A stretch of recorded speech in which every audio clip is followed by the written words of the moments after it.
Good morning and welcome to today's vlog. So today I'm actually conducting a pharmacy school interview. I'm doing it virtually through Zoom because the student is from out of state. So I'm actually conducting the alumni interview, which is an opportunity for people who have went to the school before to kind of gauge the understanding of applicants, like do they understand what it's like to really be a pharmacist? And they don't expect you to have like a ton of experience or anything. It's just an opportunity to see like have they done some research and have some good idea of what it's like to be a pharmacist. And then it also gives them an opportunity to, ask us questions, just learn a little bit more about the program and what it's like after graduation. So I will see you guys after the interview. So what made you want to be a pharmacist?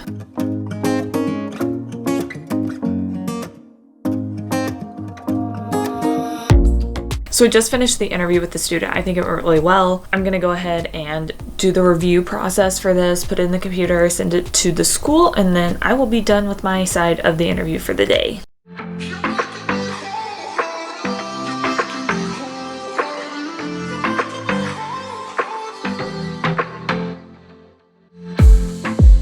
I saw the city passing by my window.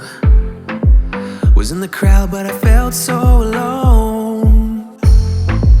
Looked at my phone like every other second. My future was blurry and numb, a tunnel where there's no light. Oh, but then you came and sat right next to me. Your eyes, they glowed and filled me up.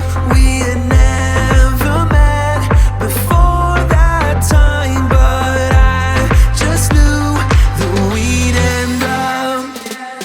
You took it, you took it, took away my loneliness. Oh, I know it, I know it. You're making me wholehearted. Together, together is always better. Today, we are gonna spill some pharmacist tea and hopefully not my pharmacist coffee.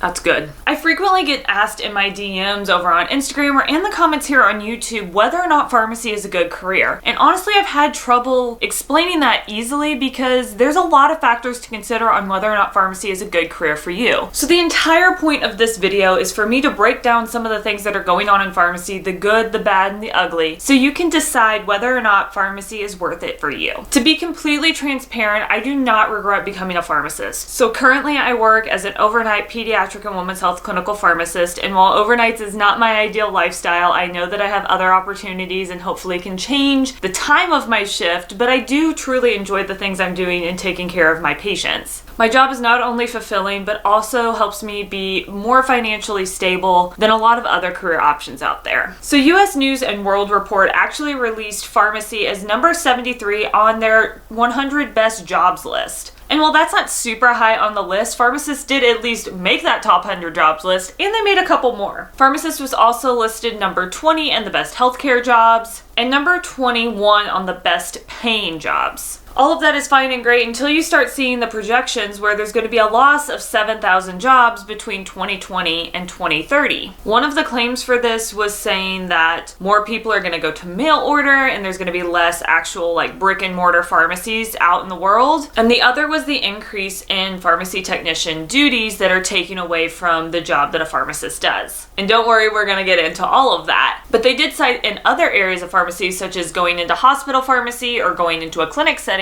was actually going to see pretty significant growth over that time period. And I do believe that to be true. So in order to truly understand how we got where we are today and to understand the full scope of what I'm going to talk about, we need to understand where we came from and how we got here. So in the early 2000s, there was actually a shortage of pharmacists, and they opened up a ton of pharmacy schools, like over 60 pharmacy schools in a very short period of time. And on top of that, the current pharmacy schools that were open were also adding satellite locations and increasing their class size to meet this demand, particularly in rural areas. And since 2013, we've actually seen a decrease in class size, and at this point, we're currently seeing some of those pharmacy schools that originally opened in that initial boom, and pharmacy schools that had satellite campuses are closing those or reducing their class sizes significantly. We've seen that salaries for new pharmacists are decreasing. However, I can tell you that in a lot of areas, they are still greater than six-figure salaries. Mine was greater than six figures starting out after I finished my residency. And we're also seeing a shift in staffing. So the pandemic has caused a lot of issues in healthcare to come to light, and one of them is the staffing models. It's very interesting because the projections of the number of pharmacist jobs is going down, but there are a lot of things that could make that go back up, and one of it is actually staffing pharmacists safely.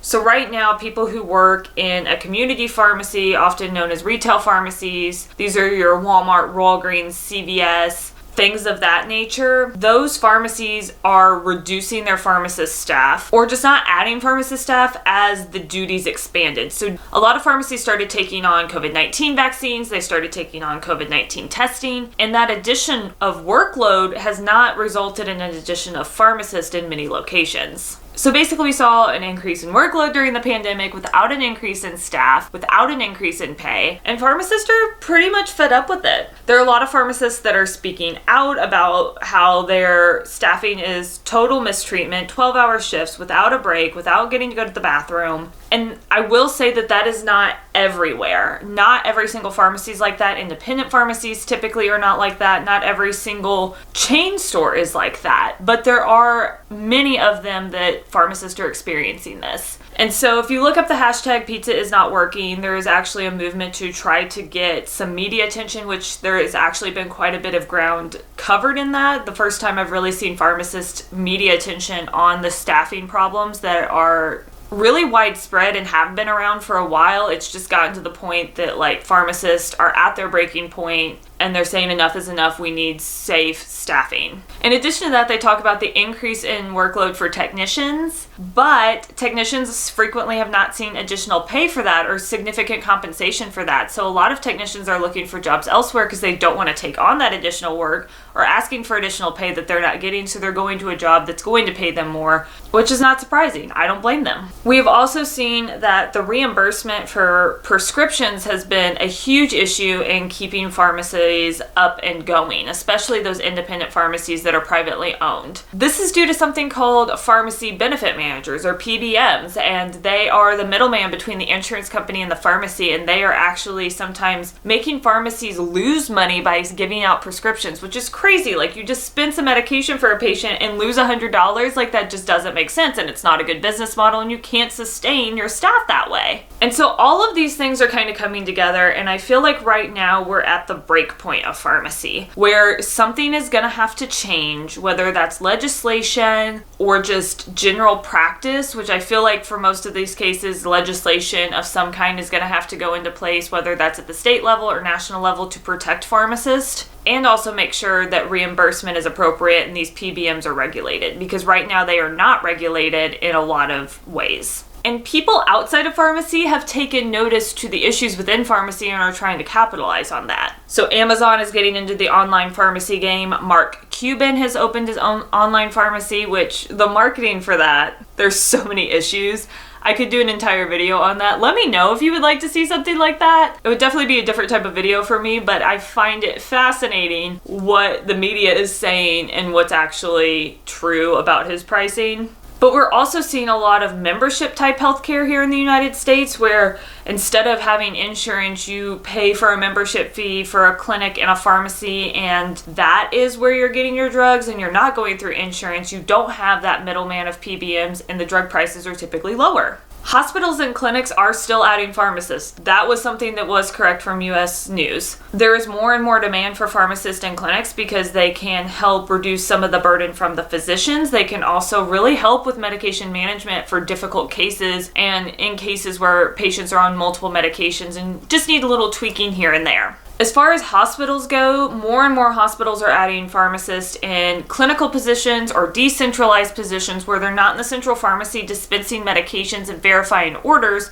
but they're actually up on the floors as a part of the team, rounding with the physician team, and they have been able to find that there are better outcomes for patients that way, and providers really enjoy that experience that the pharmacist can provide. The problem with these jobs for some people is that it does typically require residency training, or at least is highly recommended, which can add an additional 1 to 2 years of training where you're getting lower pay. Residencies are paid, but they are lower paid, which may not be feasible for everyone. And there are some fields where pharmacy is really growing and booming, and that is oncology and pediatrics, I would say, are two of the big ones. There are definitely others We're seeing still positions being added for ICU pharmacist, emergency medicine pharmacist. I feel like those are a little bit more established. Oncology in general is just a growing field, and pharmacists are perfect to be on that team because there's a lot of medications to manage and a lot of side effects that can occur from those medications, as well as drug interactions, which is like a pharmacist bread and butter. So that's a lot of information. So I'm going to try to like bring it all together and what I want you to take from this. So there are a few things that are going to potentially turn the tide for pharmacy. Number one is improving the safe staffing. Honestly, if every pharmacy across the country had to staff their pharmacists safely, we would far exceed that deficit of 7,000 and we would see the number of pharmacist jobs actually go up, because honestly, pharmacies right now are not safely staffed overall. The next is regulating pharmacy benefit managers. Any regulation that we get that helps pharmacies get fair reimbursement on medications and patients get fair drug pricing is going to be beneficial to the profession as a whole and for patients. And then the last piece of legislation, which honestly has been trying to go through for years, I'm not super optimistic that we're going to see it in the next 10 years, but hopefully, maybe, is that pharmacists are getting reimbursed for the clinical services they provide. And this is not to say that we are trying to take over jobs of physicians. We don't need to be diagnosing, but for the other things that we do. So for example, one of the things that I help with sometimes is medication reconciliation. So when a patient comes into the hospital, I look at their medication list with the physician, make drug recommendations, make sure everything is perfect and correct, and the physician can bill for that, but I don't. I get $0. Even if I spend an hour and a half doing that, we don't get any reimbursement for that time. And so what pharmacists have been asking for and wanting is to get paid for those services that they're already providing. But again, this has been tried for years and we've not seen too much result. And then the last thing is the closure of more pharmacy schools to get down to a more reasonable number of new graduates every year.